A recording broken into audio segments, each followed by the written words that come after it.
pahiram lamang sa amin. Salamat po sa inyong pagtitiwala sa amin. Panalangin po namin, nagabayan niyo po kami, at mananatili ang pagmamahal sa amin at pagmamahal sa inyo. Amen.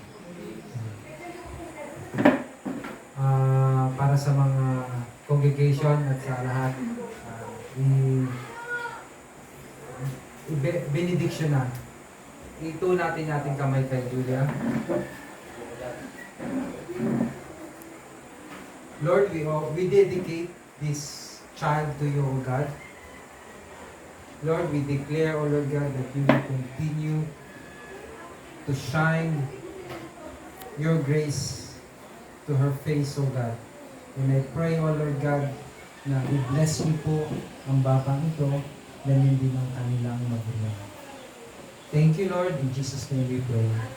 Amen. Palakpakan natin.